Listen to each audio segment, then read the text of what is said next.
আমার value addition increase এবং আমার একটা very large local manufacturing industry, যেটা খুবই ইনভেস্টমেন্ট হেভি। রেডিমেড গার্মেন্টসের চেয়েও আমার ধারণা রাসেল টেক্সটাইল অ্যান্ড স্পিনিংয়ে ইনভেস্টমেন্ট বেশি বাংলাদেশে, যদি বিনিয়োগ চিন্তা করি। সেই বিনিয়োগটাকে ধরে রাখা এবং সেই বিনিয়োগের রাইট রিটার্ন দেওয়া, আর এমপ্লয়মেন্ট তো সাথে আছি। প্রথম জিনিস হলো আমাদের লোকাল একটা গ্রোয়িং এবং স্ট্রং ব্যাকওয়ার্ড লিঙ্কেজ আছে টেক্সটাইলে, স্পিনিং এবং টেক্সটাইল। তো সেই এবং এটা কিন্তু বাংলাদেশের যে কোনো সেক্টরের মধ্যে রাসেল, এটা মনে হয় I think I am correct when I say that, যে কোনো সেক্টরের মধ্যে highest investment, if I remember correctly, $20 billion মতো ইনভেস্টমেন্ট আছে এই এন্টায়ার টেক্সটাইল অ্যান্ড স্পিনিং সেক্টরে। তো এই যে domestic strong domestic backward linkage industry, এটা তো আমাদের ধরে রাখতে হবে। এখানে লোকাল ইনভেস্টমেন্ট, লোকাল এমপ্লয়মেন্ট সবচেয়ে বড় বিষয় হলো সেই জায়গাটা। দ্বিতীয় হলো রাসেল যেটা বলেছে ভ্যালু এডিশন। আমরা রেডিমেড গার্মেন্টসের সেকেন্ড লার্জেস্ট পৃথিবীতে, কোনো সন্দেহ নাই, কিন্তু ভিয়েতনাম তৃতীয় বা চতুর্থ হয়েও আমাদের চেয়ে অনেক বেশি টাকা ইনকাম করে, অনেক বেশি বেনিফিট তারা তাদের এক্সপোর্টের থেকে নেয়, কারণ তাদের ভ্যালু এডিশনটা অনেক বেশি লোকালি। আরেকটা হলো ভ্যালু এডিশন করলে আমার শুধু টাকা থাকবে, মানে ইনকামটা বেশি হবে, রিটেনশন বেশি হবে, আগামী দিনে শুধু ওই জায়গায় লিমিটেড থাকা যাবে না।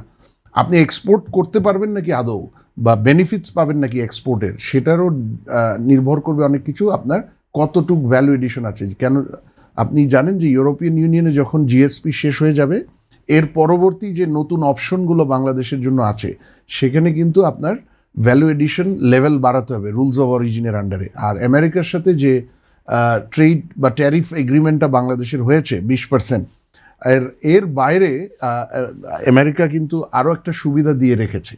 আপনি যদি আমেরিকান কন্টেন্টে আমেরিকান প্রোডাক্ট ব্যবহার করেন, র মেটেরিয়াল, আপনি আরও ছাড় পাবেন শুল্কে। তো আমেরিকান র মেটেরিয়াল ব্যবহার করার সুযোগ মূলত হলো আমেরিকান ইউএস কটনটা ব্যবহার হবে কোথায়? স্পিনিং এবং তার থেকে যে টেক্সটাইল ফ্যাব্রিক হবে সেটাতে। সুতরাং আমার সামনের দিনে আমরা যেটাকে বলি ইন্টারন্যাশনাল মার্কেটে কম্পিটিটিভ এজ, সেইটা পেতে গেলেও আমাকে ভ্যালু এডিশন বাড়াতে হবে। সুতরাং আমি যদি সুতা বহির্বিশ্ব, সেটা যেই দেশ থেকেই হোক, ওদের স্বপ্ন পূরণে পাশে থাকতে পেরে আমরা গর্বিত। আমরা একটা দেশ থেকে অনেক বেশি আমদানি করি, কিন্তু আমি বলবো যে আজকে সেই দেশ থেকে বন্ধ করে যদি আরেক দেশের থেকে আনি, তাতেও কোনো লাভ হবে না আমার যদি ভ্যালু এডিশন বাড়াতে চাই।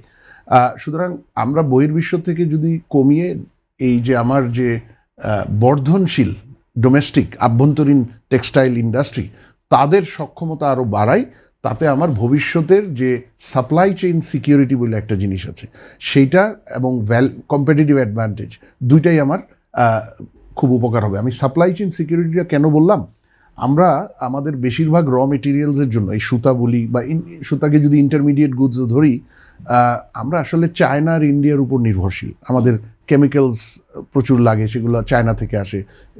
টেক্সটাইল মিলে গার্মেন্টসদের যে ফ্যাব্রিক লাগে বেশিরভাগ চায়না থেকে আসে।